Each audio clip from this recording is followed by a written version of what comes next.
Somehow, in the 70s, that decade, we were able to make pictures. People weren't talking about how much a picture was making. I mean, at a certain point, yes, how much money it would make or how much they would be able to risk. But primarily, these were films that were like, they were proud to make, in a way.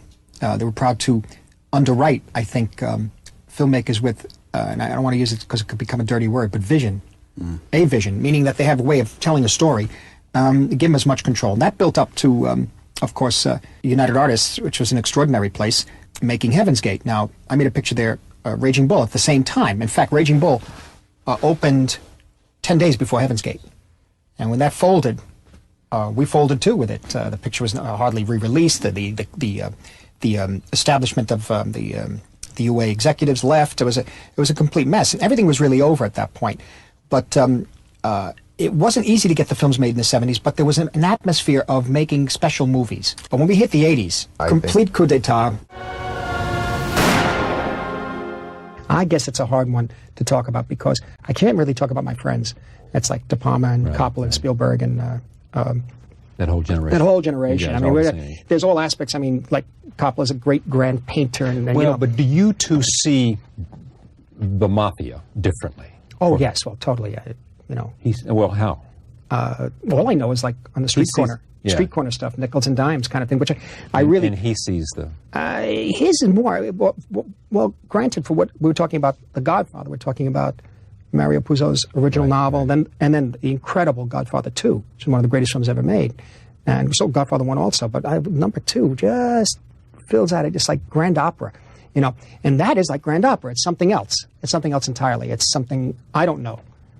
I'm not, what's the word... literally, it's not a personal recognition of that. I didn't have any experience of that. You know, I may have seen it from afar, but the kind of experience I know, the poor guys in the corner selling the wrong lenses that they just stole. Yeah. You know, that sort of thing. But what else would you put up next to Godfather 2 in your judgment? Well, then you go back to, you know, see, Godfather 1 and Godfather 2 were split in the middle of the old Hollywood and the new Hollywood. Yeah. The great time of the 70s. 70s was quite a time in America in making films. But you see, that's also some of the reasons why those pictures got made in the 70s. Taxi Driver, the night he won the Academy Award, we were there. Remember, you picked it up for him, and you came back and hit me on the shoulder and said, this is good for your picture, because Bob was in it. Right. And because that particular script, I mean, was a daring script at the time. To us, we were crazy. We thought, hey, this is fine, let's do it, you know. But apparently it was disturbed a lot of people, didn't want to make it. But Michael and Julia Phillips, putting myself together with De Niro, and that night of him winning for Godfather 2, helped the picture get made. Every director of note, he or she who has something to say, who can mount a picture beautifully, mostly have to take a lot of risks. And in so doing, change the whole way in which films are made. They change the path. They're the pathfinders. Altman developed this style that came out of his life, right?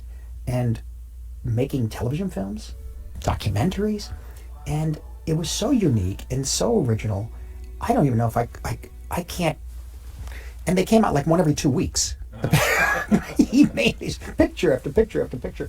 He had a sense of point of view and an artistic vision. And the great thing about Altman,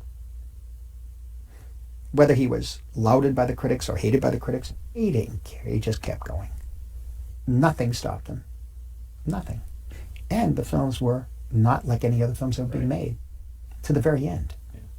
To the very end. And nothing stopped him. But it wasn't easy to get the films made in the 70s, but there was an atmosphere of making special movies, a Robert Altman picture. There was a body of work. But when we hit the 80s, it was a complete mess. And everything was really over at that point. I know Altman, after we suffered at 20th Century Fox at that time, I had King of Comedy there, and Altman had a film called Health, I think, and they didn't even release it. And after that, I think Bob Altman, for almost 10 years, made smaller pictures, fringe things, until he did The Player in 1990. So they effectively altered that career, and then finally just fight our way back.